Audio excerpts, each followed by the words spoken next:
মিষ্টি কুমড়োর বিচি এর আগে একদিন আমি ভাজি করে দেখিয়েছিলাম, তো অনেকে আমার কাছে রেসিপিটা জানতে চেয়েছিলেন। তো আজকে আমি একেবারে প্রথম থেকে ভেজে দেখাচ্ছি যে আমি কী কী ব্যবহার করেছি। এখানে আমি দেখা যাচ্ছে কাঁচা মরিচ নিয়েছি, তারপরে হচ্ছে রসুন নিয়েছি, পেঁয়াজ নিয়েছি এবং লবণ নিচ্ছি, একটু হলুদ নিচ্ছি এবং একটু জিরা গুঁড়োও আমি এতে দেবো। এগুলো দিলে কিন্তু স্বাদটা একটু বেশি ভালো লাগে এবং আমি এতে অল্প একটু তেল ব্যবহার করব। আর এখানে কিন্তু পেঁয়াজ আর মিষ্টি কুমড়ার বিচিগুলো কিন্তু একসাথে ভাজতে হবে। আপনি যদি পেঁয়াজটা আগে ভাজেন, মিষ্টি কুমড়ার বিচি পরে দেন, তাহলে কিন্তু হবে কি যে পেঁয়াজটা আগে পুড়ে যাবে।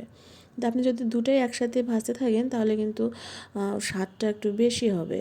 তা আমি এখানে সব কিছু একবারে দিয়ে ভাজবো, যাতে করে আমার বিচিটা ভালো ভাজা হয় এবং স্বাদটাও ভালো আসে। এক্ষেত্রে পেঁয়াজ এবং বিচিটা আমার একসাথেই ভাজা হয়ে যাবে। তো আজকেও মেয়ের আবদার ছিল মিষ্টি কুমড়ার বিচি খাবে, তো এই জন্য তাকে মিষ্টি কুমড়ার বিচিগুলো আজকে ভেজে দিলাম।